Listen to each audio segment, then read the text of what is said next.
The arrival terminal pulsed, a metallic hum blending with the distant roar of jets. Pamela Moore, 26, gripped a crudely drawn Mr. Callahan signs. Her borrowed coat felt painfully thin against the cold drafts. Her worn boots stood out sharply against the polished shoes of the professional drivers around her. This was Amelia's world, a sisterly favor. Just a temporary detour from Pamela's own quiet life of cafe shifts and children's art classes. Then he emerged, tall, tailored, a man shaped from quiet, unshakable confidence. Theo Callahan scanned the crowd, his gaze slicing cleanly through the chaos. Their eyes met across the sea of people. Pamela felt a subtle jolt, an awareness that stole her breath for a moment. She lifted the sign higher, her voice surprisingly steady. Mr. Callahan. A polite nod. Yes, I am. His deep-set eyes held a flicker of something. Amusement. Curiosity. Something warm and unreadable. She led him to her friend's modest sedan.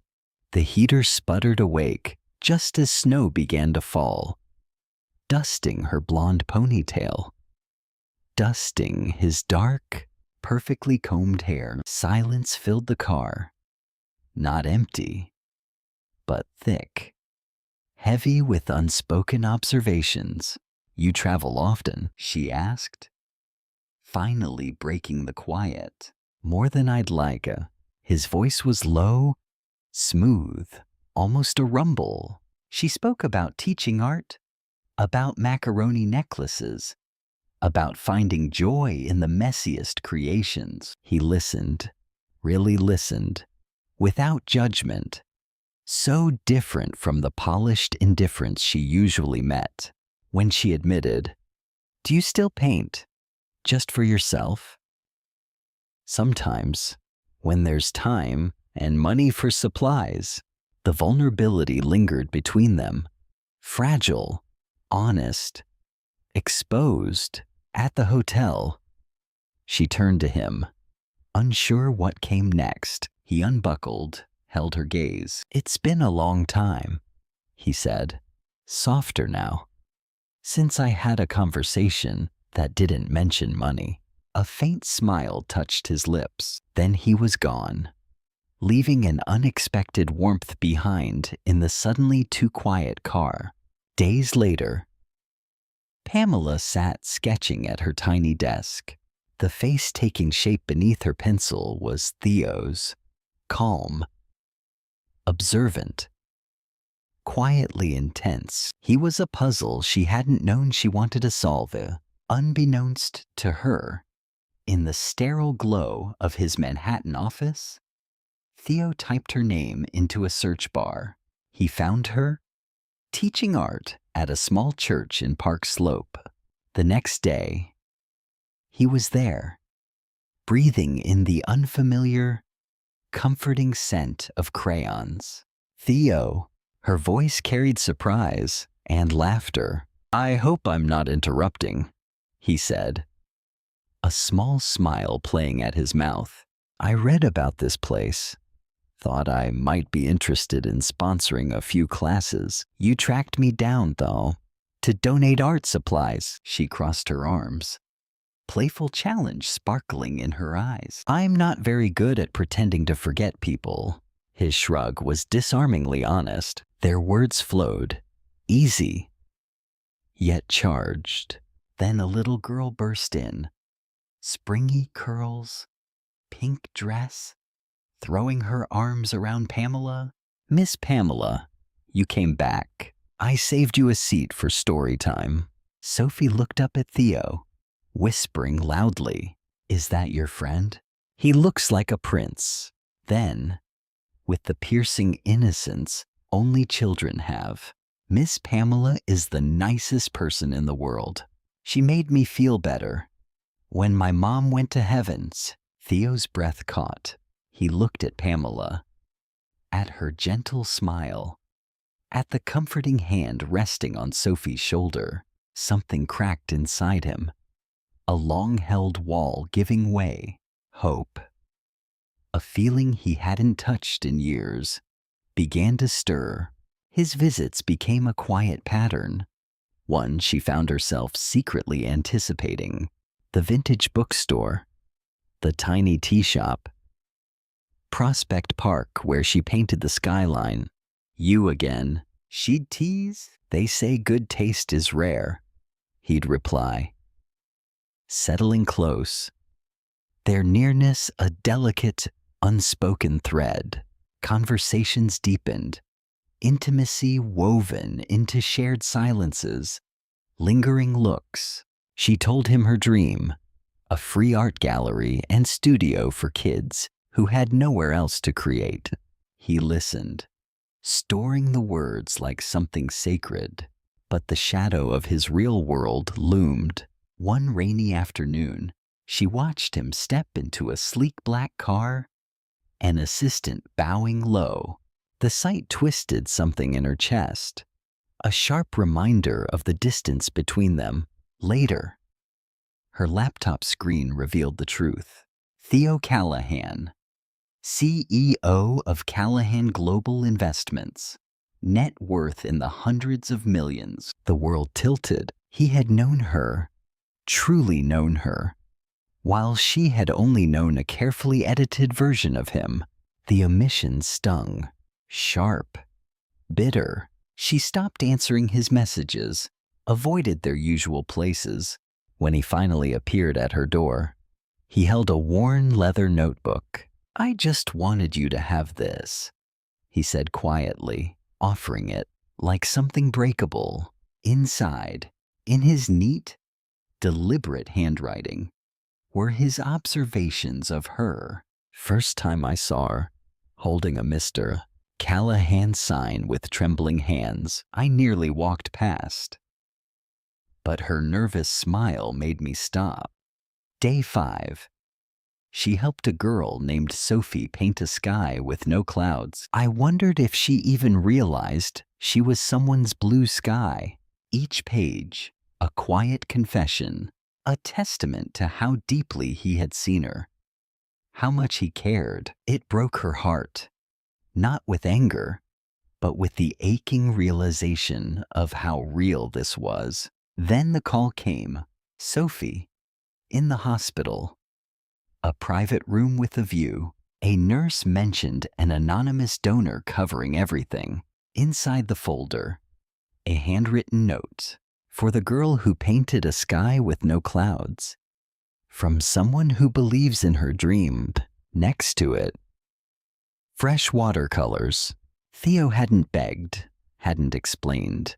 He had simply believed in Sophie, in Pamela, in the fragile dreams they carried. That single act chipped away at every wall she had built. A headline screamed across the city. Brooklyn art teacher wins the heart of reclusive millionaires. The article painted her as a schemer. The cafe let her go. The church suspended her classes. Her phone rang with cruelty until she unplugged it. She curled up, blank page in her lap, unable to draw, unable to feel anything at all. But Theo did not apologize. He acted at the press conference. He stood tall. No script, no corporate polish. I did not come here to clarify a scandal, he began. Because there is no scandal. I came to talk about Pamela Moore.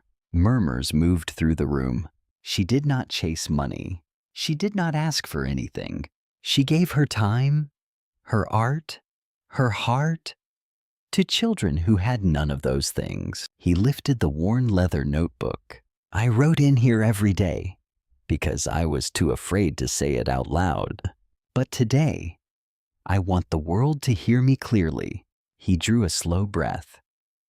The silence thick. I was the one who gained everything. She gave me the only thing I could never buy, my humanity back.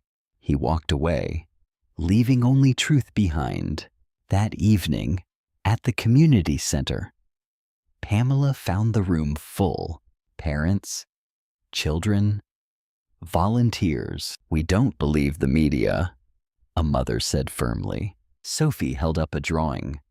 Pamela surrounded by stars. You make the world colorful. Tears streamed down Pamela's face. Not from defeat, but from a love so overwhelming it felt like coming home. The Children's Art Festival, sponsored by Callahan Innovations, buzzed with pure joy. Pamela watched Theo, sleeves rolled up, drawing a ridiculous cat for Sophie. The CEO mask completely gone.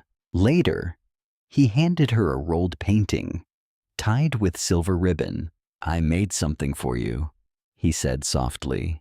It was her, standing in falling snow, a small figure with a balloon at her feet. Underneath, in his careful script, my first real home, Tita. Tears welled. I don't know what to say. You don't have to say anything, Theo whispered, stepping closer, the air between them alive. Just keep this somewhere you'll see it. So you remember you have one, a home with people who see you. Their hands brushed, then gently released. Sophie ran up, sensing everything. Look at my aunt's picture. Pamela pulled the child into her lap, whispering, This is our family now. Theo placed a gentle hand on Sophie's shoulder. Our little family, he said, voice thick with emotion he no longer hid. Under the sycamores of Prospect Park, where she once sketched alone, an arch of ivy and linen now stood. Pamela, in ivory lace, clutching daisies, walked toward him. Sophie, in her puffed pink dress, skipped ahead, showering petals, shouting, It's happening. Theo waited, his gaze on Pamela steady. Sacred, he took her hand. The day you mistook me at the airport was the best day of my life, he said, voice rough with feeling, because from that moment, I discovered something no amount of success or wealth could ever buy. A true home. Pamela's breath caught, her smile radiant, trembling. I'd make that mistake again, she whispered. Sophie proudly carried the rings on a custom paint palette, presenting them like treasure. Vows spoken, they walked hand in hand, Sophie skipping ahead, petals drifting behind them. At the reception, beneath fairy lights, Theo lifted Sophie onto the table to place the final flower on the cake. Pamela laid her hand over his, their rings catching the soft dusk. Together, the three of them sliced the cake, laughter and cheers rising around them as the sky turned twilight pink. Theo leaned close. A mistake, they said, but maybe it was fate. Pamela rested against him, his warmth steady, safe. The best mistake of my life. Their small family stood together, arms around each other, cake crumbs on their fingers, joy deep in their hearts, completely, quietly whole.